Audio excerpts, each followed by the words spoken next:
This one's not good. This is the worst pre-built we've ever reviewed. The HP Omen 45L, they might have been on acid when they designed it, or at least when they did the marketing. The CPU is operating 1.4 gigahertz below the actual spec, which makes the $530 Intel 285K perform worse than the $260 265K, while operating somehow both below the power budget and above the thermal limit at 105 degrees Celsius in some tests. And that's with their so-called cryochamber. 105. HP says that fixing the power limit to run at actually stock for the 285K voids your warranty. All the while, its operating system is filled with spyware, bloatware, and telemetry to harvest your data even after paying nearly $5,000 for a gaming PC, which somehow still has the memory pre-configured to DDR5 4800. This computer, it's incomprehensibly bad. I do not understand how it's this bad. The good news is that now we're gonna say it's better than HP, instead of it's better than Dell when we hand out backhanded compliments. But there's more. This video seems to be a mix of Bill Nye's intro edit recut by someone on bad acid, and whatever the fuck this is, featuring a miniaturized woman inside the computer, some text about respecting mother, keeping heat off of mother with thermal pads, did Danzig write this, and then a reference to motherboards. And then this happens. Let's watch it together. Hello, dear. What the fuck? What is this? Okay, all right, I'll be right back. Before that, this video is brought to you by the Lian Li Lanquil 217. We recently reviewed the Lanquil 217 on the channel and found that its thermal performance is overall competitive with other top cases. The Lanquil 217 combines a set of larger 170mm front-mounted fans with more standard-sized internal case fans for high airflow. The front of the case offers the ability to rearrange the fans to offset them towards either the CPU or the GPU, with wood accents along the case to give it a unique look. Learn more about the Lian Li Lanquil 217 at the link in the description below. Anyway, the HP 45L, obviously, that was clear from the advertisement written by someone who, Freud, I'm sure, would have had a lot to say about that particular advertisement. Anyway, this is named the, hang on, let me make sure I get it right. 45L GT 22-3000 lowercase t. Pre-built PC. Really rolls off the tongue. It has a top tier price of $4,900. I mean, the ad alone was worth that. It's got an Intel Ultra 9 285K CPU, 64 gigabytes of RAM, a 2 terabyte PCIe Gen 4 SSD, and what HP says is a dazzling NVIDIA 5090 GPU. It actually says dazzling on the page, which is good because we hate 5090s that aren't bedazzled. The marketing copy will continue until the pre-builts improve. The Omen 45L apparently has room for a kitchen sink, as long as the kitchen sink doesn't use a PCIe slot. Quote, the Omen 45L is a one-stop, can't-stop shop for DIY performance mastery. Dream, adapt, overcome. Just first of all, this is not what DIY means. This is like the opposite of DIY. All right, it's just like, let's get that straight first. Secondly, the mixing metaphors is very strange, but we'll burn that bridge when we get to it. Hello, dear. The Omen 45L has a patented Omen cryochamber that isn't cryogenic, but it technically is a chamber. We're not sure why putting a radiator inside of a box is patentable, especially considering there's prior art for literally this, but welcome to the USPTO and things they don't understand, I guess. Probably some mechanical thing about the tube routing, and maybe it has to do with the fact that it runs at 105 degrees Celsius, but is called cryo. The chamber should prevent any warmed exhaust air from the GPU from impacting CPU cooling, but it also means that the only way for GPU exhaust to leave is through the single rear fan. The Z890 motherboard is a strange mix of minimal rear I/O with a CMOS reset button, heat sinks that look actually pretty good for cooling the 14+2+1 VRM. They have actual fins, which is nice to see. But then it gets back to kind of strange with an MATX package that doesn't take advantage of the case's large ATX size that's supposed to fit kitchen sinks. It's a bizarre mix. Here's a table breaking down the parts and price of the Omen 45L so you can take a look at the value and what they're charging to sell you this computer. It's compared against the DIY parts of equivalent or roughly equivalent choices. As usual, we matched identical where possible and chose the most sensible replacements for the rest. HP's general part selection is fine for a very high-end build, but we have nitpicks. The first nit is more of a whatever the opposite of a nit is, because the 285K is god-awful, and they make it worse. It may be Intel's best current consumer CPU, but AMD's 9800X3D outperforms it in games, and gaming is definitely the target audience. The 285K is also a dead-end platform. Using MATX motherboards in an ATX case is technically fine, but it restricts the user from adding any other PCIe card below the GPU, and we were told there'd be kitchen sinks. The RAM choice is suboptimal and made far worse by the fact that XMP wasn't on, which is just really sad at this point. 64 gigabytes is what we want at this price at least, but not slow DDR5 5600 64 gigabytes, although that'd still be better than the DDR5 4800 it's running at out of the box. That is an insane combination that even a novice PC builder would not make. Intel Arrow Lake has a strong memory controller, so we'd like to see at least 6,000 for the speed. 6400 also would do great since that's officially supported. You can make up on 6,000 for 6400 with good timings, but no matter what, it shouldn't be 5,600. It can even be cheaper, like this Patriot kit. We paid $4,730 for the Omen 45L a few months ago, but it's risen to $4,890 at the time of writing. Normally, the prices come down. That puts the current day price difference between it and a DIY PC build using basically the same parts at $1,100 difference, or 29% higher price to buy it from HP here than buying these parts yourself. Unfortunately, that's not unusual for a pre-built of this tier, but it has to be flawless for the value to hold up at all, and this is not. The Omen 45L is the worst pre-built we've tested, as you'll soon see. Plus, it's just bad value. All right, time to tear this thing down. I really hope that when I'm handling this, I don't get like a second-hand trip or something from, again, whatever they were on when they made that ad. But we're gonna pull this apart. We did all the testing before pulling it apart, but I can't wait any longer. I need to see what they possibly fucked up so bad to run it the way it's running, so let's do it. Okay, so time to tear this down. First of all, the so-called cryochamber is just a chamber for the radiator. This has been done. This is a really old school approach to radiators. The half-X era, there were cases where you would mount the radiator on the top of the computer, so this isn't like a new concept. What they're trying to do is separate the radiator from the rest of the system so that whatever warmed air is pushed off of this doesn't end up in the rest of the computer. The downside is you now don't have these fans on the top of the computer to help with other cooling elsewhere. And I need to figure out how to get into the actual computer. So the only thing I know about this right now is that there's two buttons right here. So there's a button here and there's one on the other side. And this is gonna be the extent of what I've taken apart. So that's very complicated. This has got some Dell vibes, all these mechanisms just to get a panel off. It works nice, tolerance is kind of tight, but then get in here, there's a dust filter for intake. So unfortunately, wait a minute, what the fuck? Wait a minute. There's fans in there? What the fuck? Okay, that explains a lot. This cryochamber idea is kind of stupid now. So here's your problem, as Adam Savage would say. They put this thing up here to improve the thermal performance because they have a giant sheet of glass here and a giant sheet of glass here and a piece of steel on the back. And the actual inlet for airflow is like less than an inch. And as we've shown in testing over the years, like with the H500P and other cases, when you do this, performance bad. This is incredibly awful. The CPU is at least cooled with the fans on the top, but it probably wouldn't have to be if they didn't do that. This is a dust filter, so they've got a filter behind the sheet of glass with thin inlets on the side, so we can really make sure no air gets in there. I mean, the good news is, if there's no air, there's also not any dust. So they've solved that problem. There's this button here that you can't push. It's got some instructions there. I think what we need to do is undo these screws here in the front. Oh, okay, so that's unlocked, got it. Oh, it does. Okay, progress. So we'll start with the internals here. This 12-volt high power connector has something interesting going on there. I don't know if that's either plastic or hot glue. I don't think they were lit up when we were using it, so that's hot glue. It's like hot glue over leads, maybe? I have to scrape it off to see. Can't tell if those are LEDs or if they're pads.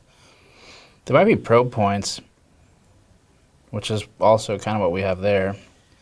Maybe they're probe points. Either way, HP's worried about something with this connector. So normally we'd pull everything else out first, but we're gonna do the cooler. This is Acoustics, if I've ever seen it. Those are some Acoustics screws.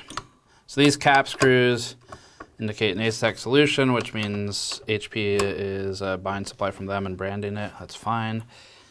But we really wanna know what they fucked up to make the CPU run so hot. It could be fan speeds. There's some shifting there. It did that before I loosened that one. Okay, well, there's paste. Okay, I was really expecting to see a peel before installation sticker, but okay. What the fuck? There's paste and it's contacting. Clearly it's making, like, there's decent pressure application here because it's been forced out. I don't know if this is that seems more like a paste than a PTM. It might be silk. This looks like it's silk screened, which is the Acoustics process. So it's forced out to the edges. It's definitely making contact. Maybe it wasn't enough pressure. I want to get the rest of this apart, but we need to get some stuff out of the way first. So I'm gonna start pulling cables. Let's get this GPU out. Credit to them, this is unbelievably sturdy. Like, this is not going anywhere. I think this is like back when they made cars where the front bumper was steel and chromed, and like you could crash into something and the car would be fine, but the people would go flying out of the vehicle. That's like what this is. Like, if they drop this thing in shipping, everything else around the GPU would be damaged because this is not going anywhere. It's going to transfer all the force elsewhere. So, I mean, that's great. Like, this is what you need in a pre-built so we don't have the situation we've seen before where, like, the slot breaks and the card cracks and stuff like that. Thinking all 4 of these come out.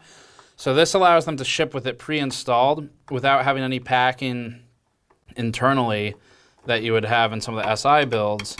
So basically what they're doing is making it so that there's zero interaction for the customer. Okay.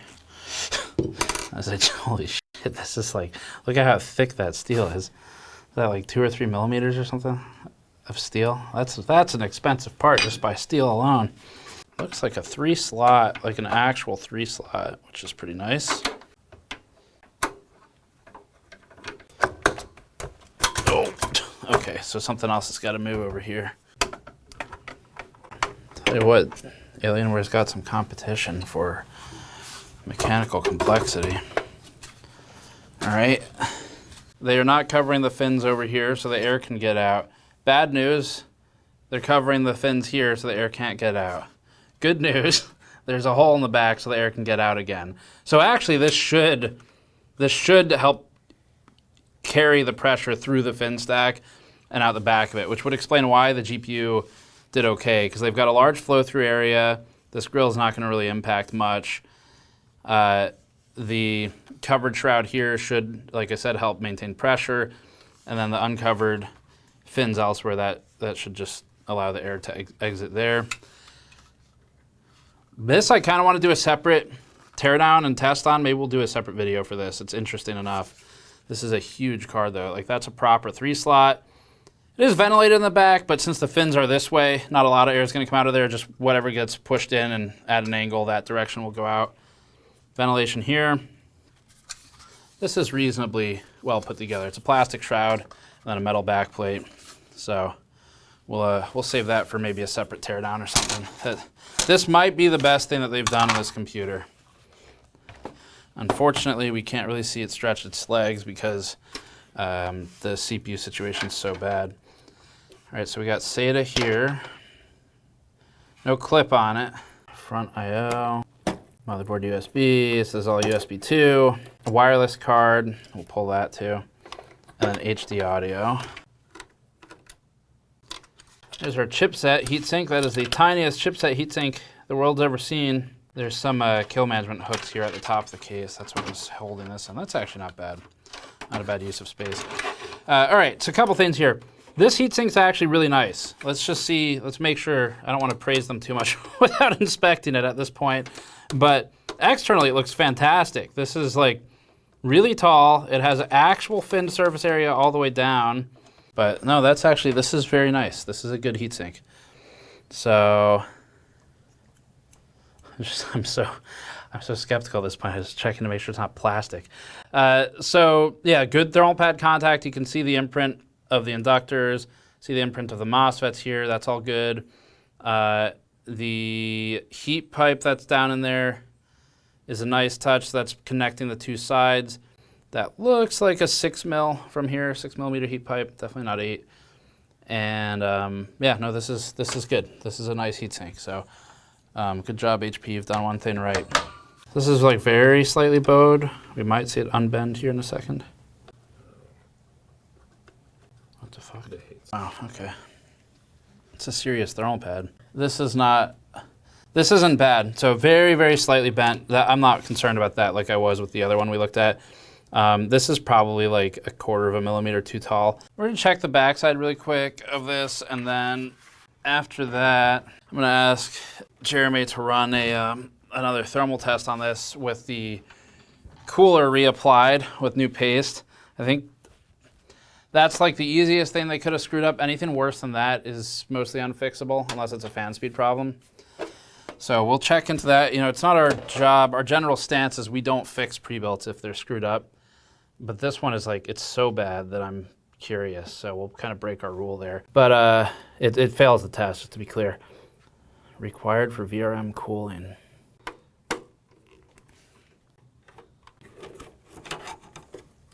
Ah, okay.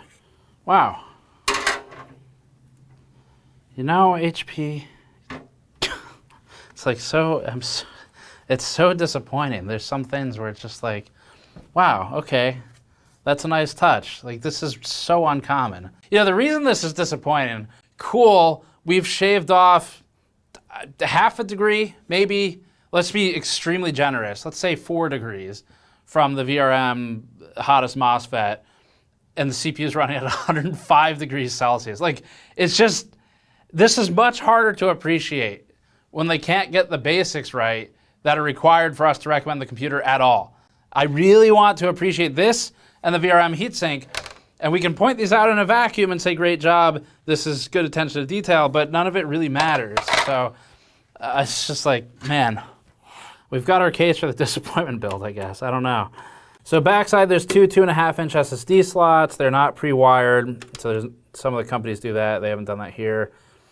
USB going into extensions. SATA wrapped through. Power supply obviously down here running all the cables up, so they've cable managed it kind of to the minimum degree. This is a mess, but this is fully covered. It's an OEM, not an SI. So this is normally where the system integrators, the smaller ones, Main Gear, CyberPower, iBuy, so forth, do better than HP, for example, with cable management. This is kind of a mess, really, but I can get over it because, again, if we can't get any of the basics right, then it doesn't matter how good the cables are. So I'm okay with that this time. But anyway, we need to do more testing on this before I take it apart any further. So we're going to send it back through, run another round of thermals, see if we can diagnose. Like I said, we normally do not do this. So depending on the response to how the video performs, stuff like that, we'll see if we do this more, but we're going to try and diagnose this because it's a mystery right now why it sucks so much, and we'll be back. We'll start with the incomprehensibly bad part for the benchmarks. The 285K's all P-core frequency is 4 gigahertz here.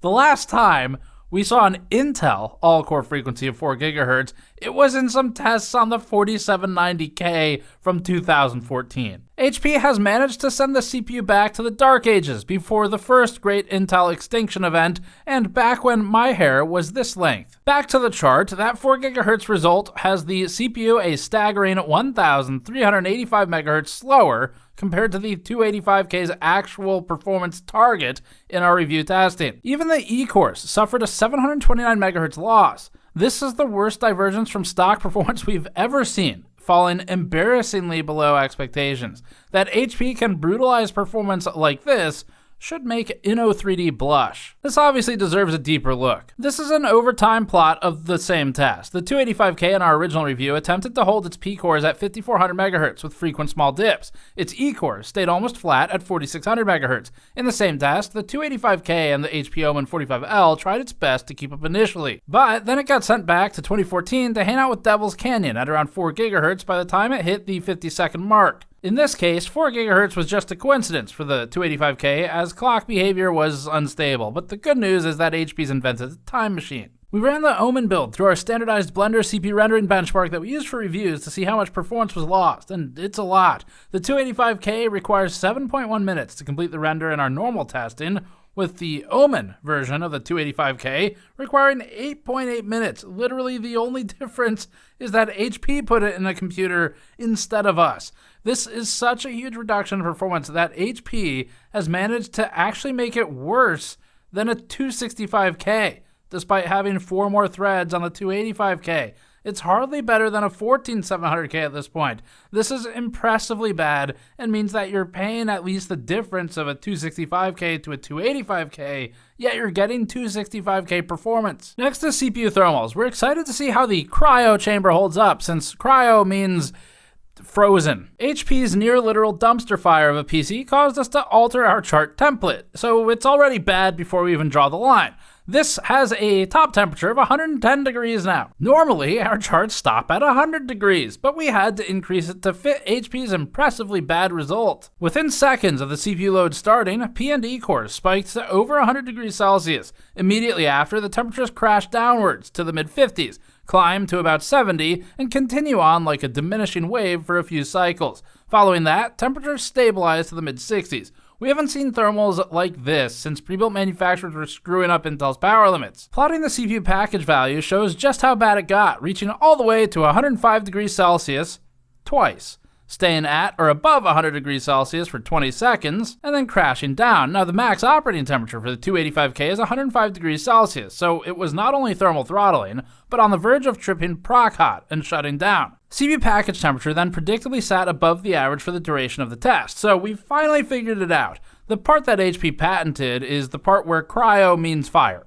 That's the intellectual property. No one's done it before. Finally, adding CPU package power explains the temperature drop. It starts very low at idle, jumps to roughly 225 watts when the load starts, which is near normal for the 285K, then abruptly falls off a cliff to bounce around the 125 watt mark from then on. That's roughly half of what it should be in a heavily parallel workload. This makes it obvious both why temperature stabilized and why frequency dropped. Something triggered power limiting behavior, bringing the 285K down to its default 125 watt processor base power. The strange part is that board vendors don't normally configure Arrow Lake to have an explicit window of time, or tau, to move from a higher to lower power limit. Tau still exists per Intel documentation, but these days it typically goes unused, with PL1 equaling PL2. HP should not be kneecapping its CPU like this. Again, this is 2014 levels of performance, and even then, the 4790K boosted higher in some situations. Now, to be fair to them, Intel's architecture has changed, so we'll look at GPUs too. The equal but opposite reaction to the CPU's throttling is that the GPU doesn't have enough work because the CPU can't provide it, which reflects in GPU temperature. The 5090 briefly cools when it doesn't have enough work to do, despite being at about 80 degrees for core initially. Temperature drops from about 80 degrees to the mid-70s near the end, while GPU fan speed drops, due in part to the case fan speeding up, and in part to the low load provided to the GPU by the CPU. In many cases, we disqualify a GPU run for thermals for being underloaded, but it's part of the story this time, and load at steady state still averaged to 98%. Memory junction temperature rises above core temperature to roughly 84 degrees Celsius, but doesn't reach the 95 degree plus extremes of NVIDIA's Founders Edition design in standalone testing. The fan speed rises to 64% before trending downward as the case fans engage. HP's GPU cooler design seems like the most competent aspect of the entire build, but it's benefited by the CPU under-provisioning work. Now we move to acoustic testing in our hemianechoic chamber that we built for a heavily controlled acoustic analysis in an unchanging environment. That way, day-to-day noise changes in the office and outside noise don't affect our results. If this stuff's cool to you, we have a full build video of this on the channel, including the construction engineer, if you want to see how we made it and how they designed it. It's super educational, really fun to learn from them. The HP Omen 45L's default fan, and therefore noise profile, is very conservative. Idle is phenomenally quiet, at about 18.2 dBA at a noise floor of 14.7. That's functionally inaudible. It'd be like a really low-speed air purifier or something. When the heavy CPU load hits and temperatures soar to 90 degrees Celsius or higher, noise output only rises to 26 to 27 dBA, then immediately ramps down when the CPU becomes power limited. After that, it's a slow and steady rise to 30 dBA, followed by a slight step up, then finally another step up to settle at 34.7 dBA average. The ramps are stair-stepped in a way that makes sense, if only the rest of the computer did. Finally, we have full system power consumption at the wall. Full system idle starts in the 60 to 70 watt range, jumps around between 300 and 400 watts, briefly flattens to 212 watts once the power limit kicks in, then immediately slams to 800 watts when the GPU load starts on the 5090. After that, we see the same repetitive dips that we saw on the GPU thermal chart. Again, it's not what we want to see. This is what the last 5090 equipped pre-built from Main Gear looked like in the same test. The line's much flatter. This is how it should look. And then let's go back to HP, and this is how theirs looks. BIOS inspection is next. The BIOS for the Omen 45L is version F.06, released in December of 2024. The support page doesn't show any updates between then and July 2025, but the version number jumping to F.11 makes us think there were intermediary revisions that have since been removed. The BIOS itself is stripped down compared to the full feature sets we're used to from DIY boards, but enough settings are left exposed to make important tweaks if needed. Opening the advanced page pops two full-screen notifications, one strongly advertising the Omen Gaming Hub software, and one with a warning about overclocking. After clicking through, we see that the memory profile is set to default, and not the one that's literally called HP XMP profile. This is bad enough since that's a redundant initialism, but it's made worse by not being enabled. The profile would at least bring the kit up from DDR5 4800 to DDR5 5600. The rest of the advanced page has toggles for LLC modes and overclocking lock, extreme mode support, and resizable bar. While HP gave us an extra letter D, it's missing a few other things. Power limits aren't present, so you can disable cores and adjust load line calibration, but you can't change PL1 and PL2. You'd have to go to the app for that, so HP can harvest your data or something. Fan control options were decent, 3 preset automatic modes, quiet, normal, turbo, and a manual mode that allows for custom curves, so no complaints there. As far as we can tell, there's also not a way to save or load BIOS profiles, just an option to reset to defaults, and that's a feature we've gotten used to even on pre-builts and OEM or SI systems at this point. Onto the software. Windows 11 setup was the usual, with the added twist of trying to get us to register and give our data away to HP. Again, and that's not the last time in this review. It's possible to just click through these without entering anything, but the UI doesn't make that plain, and it's a dirty trick that we think works on tons of people. Hitting the desktop brings more disappointment. Behold the bloat. My HP, Dropbox promotion with lowercase p, Adobe Apps, and whatever Otter.ai is are pinned to the start menu. The entire apps list also includes Booking.com, which isn't even remotely related to anything, DTS Sound Unbound, 8 different HP utilities, McAfee, and Omen Gaming Hub. There are 16 total apps beyond what's normally on Windows, and the Omen app and couple of HP ones are probably useful, but the rest of them are just trash that HP likely gets money for or benefits for including. Device Manager showed no missing drivers. That's finally something good. If HP is going to shovel bloat on us, that's the least it can do. The NVIDIA graphics driver is 572.16 from the 50 series launch at the end of January. Our system shipped at the beginning of April, so it's missing 2 months worth of updates. Right back to the disappointment. Maybe we need to start using better than HP Omen when backhanding out praise. The only other noteworthy find was a file named output in the C drive that had max total API overhead ::0 written twice. Normally this would have some kind of test results, but that would indicate that they tested it.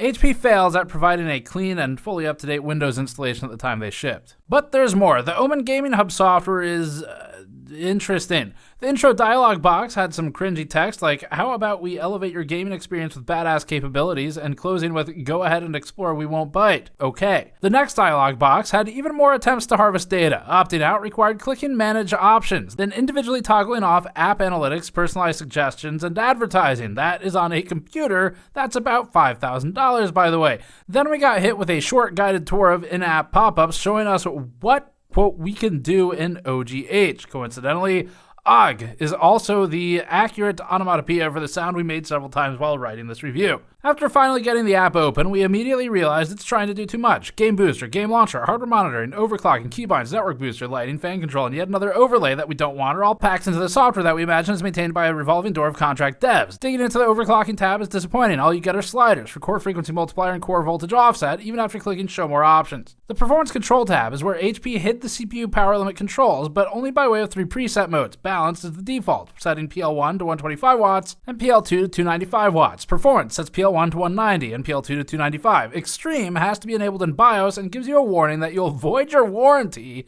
if you use it to run the CPU at its spec. Pressing OK and throwing caution to the wind sets both power limits to maximum. Voiding a warranty for running the CPU how it was marketed and reviewed is certainly a choice. The end result is that stock or balanced avoids bloatware but cuts CPU power budget in half. Performance uses bloatware, enables spine by HP and still limits performance, and extreme enables bloatware, spine by HP, and voids your warranty. So, great set of options. The secret fourth option is to use Intel XTU to set whatever power limits you want, and they're not going to know anyway. HP's packaging for the Omen 45L was good.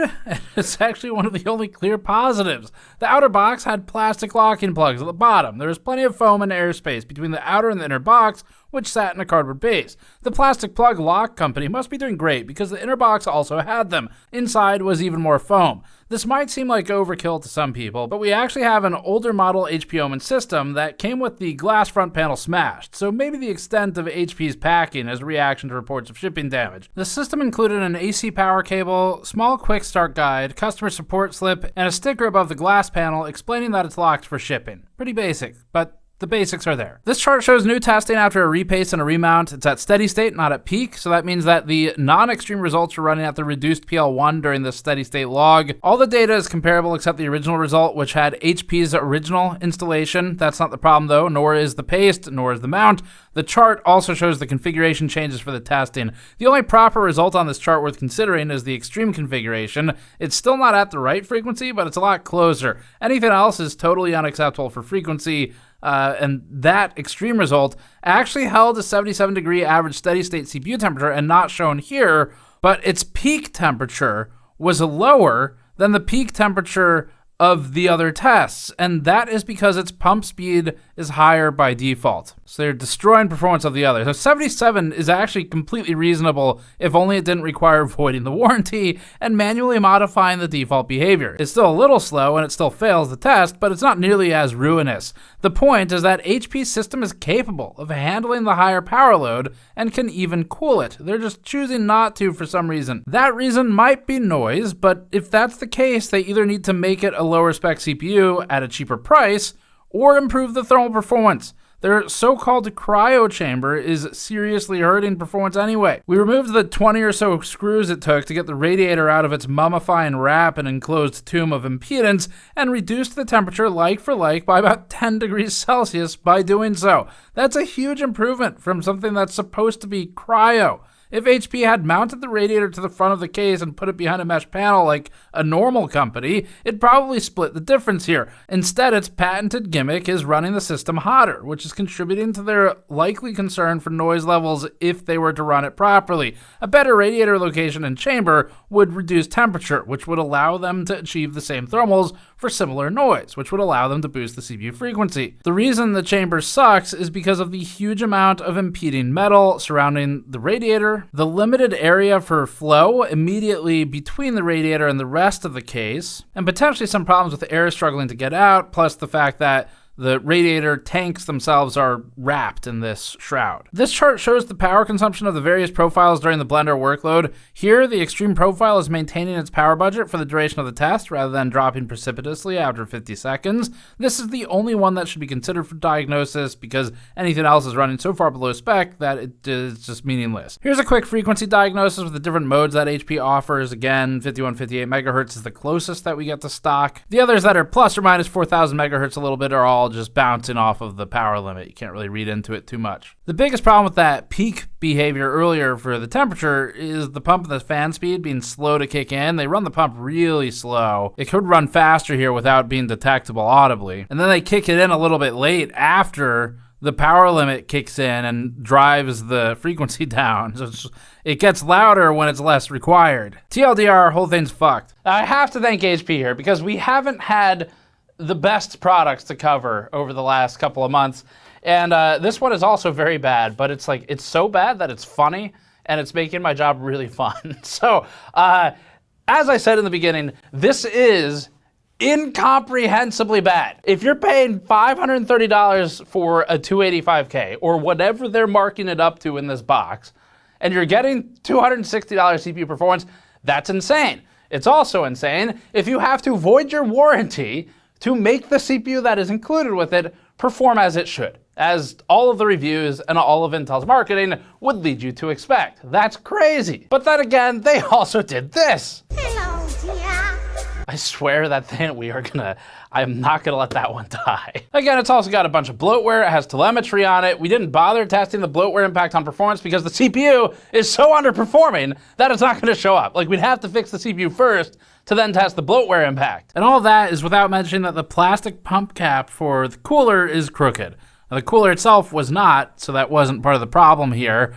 But the cap was, and that just looks bad for a $5,000 computer. Functionally, though, there's no change. This is the most idiotically configured pre-built PC we have tested, but we have reviewed it. And because of that, Dell, you're welcome. Send HP a thank you card. Send them some flowers, some chocolates or something, and really let them know that you appreciate what they've done, because we are officially, today, retiring for now. It's better than Dell. And we're replacing it with, it's better than HP. Congratulations, HP. You only get, I'm only gonna clap once. It really doesn't deserve more than that. I just looked at my notes for the downsides of this. I really don't think we need to go over these again. The 4800 memory is also completely insane, but it's so much less insane than some of these other ones. I don't know. On the positive side, anyway, that's it for the review. Thanks for watching. As always, you can subscribe for more. Go to store.gamersaccess.net to support us directly, like by grabbing one of our PC building mod mats, because evidently you should just do it yourself at this point. But they said this is DIY mastery. Huh. Subscribe for more. We'll see you all next time.